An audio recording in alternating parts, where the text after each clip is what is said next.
Нэгийн даваа. Насан арслан элэг бүсээ чангалан барууны магнат тийш хараа бэлчээн учраа залууг ачснаа.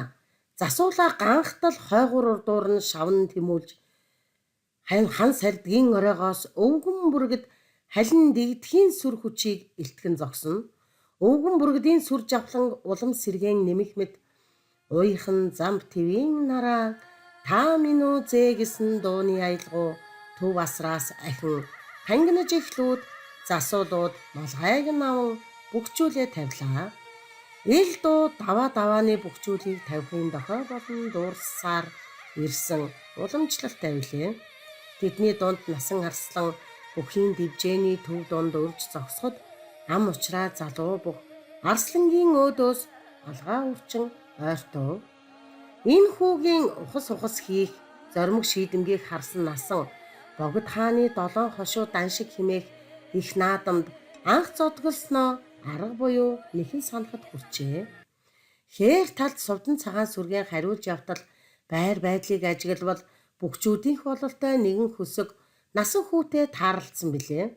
Ачаа хөсгийг дагаад байхлаар нь чи хонио орхиод наадамд явах санаатай юм биш үү гэж хэн нэг нь алиалахад очиж үзмээр л байна. Даанч гэж насан өгүүлэн шүүлсээ залгижээ. Ил үгтэйгээл хамт залуу хүү зам дээр ганцаар үлдэв. Гэвч түүний сэтгэл эргэлзэл тэнгэлзлийнхээ уулзвраас огцомхон мултрав.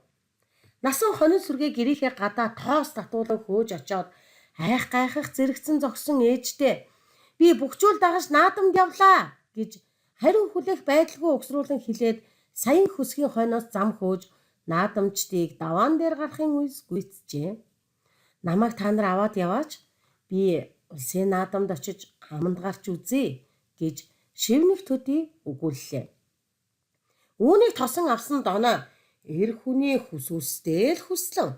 Гэхдээ санааргасан бүхэн ч амд гардаг юм биш шүү. Альвэ чи хайж өгөөд эндээс түргэн буцаа гэж хөтөчдөө тушаангүй хэлв. Заа гэж хэлүүд хөтөчгүй морноосоо буун харайж ханцууга шамлан өрн зогсжээ. Насан түүнийг барьж аваад ганц хавсран өвдгийн шороод болов. Үйтэй бялтай хүү байна шүү. За яах вэ? Аваад явъя гэж доноо зөвшөөрөв. Насангийн сэтгэлд наран ургаж бүгчүүлийн гар хурууны үзүүрт хайлсан туглаг шиг бөмбөрөн гүйх боллоо.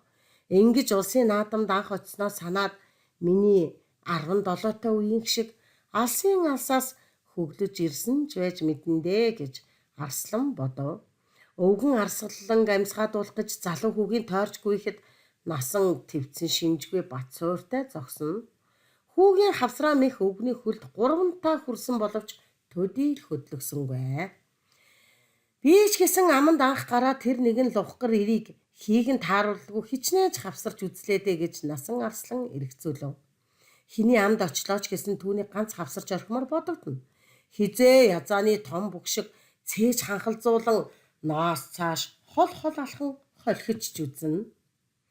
Оройн бүрээд наадамчид цугларч ирэхийн үес бүгчүүдийн хоол ундыг бэлтгэн суухдаа надтай ганц барилдаж өгөөч гэж гуйвал яах бол гэж насан бодно. Гэтэл доноо ирж хинээс ч олоо айд сүрдэж болохгүй шүү. Шийтсэн мэхээ хийгээд л алдах хонхоо үцэх хэрэгтэй. Аврагыг хайж авраг болно гэсэн үг байдаг юм гэж зоригжуулав. Өндөр нуруутай ханхар бүхийн аманд оногдож үрж зогсуутаал насан угсруулан дайрч хавсраа мэхээ хийв. Тэр бүх хүний урамд ядаж ганц удаач дайвсангүй.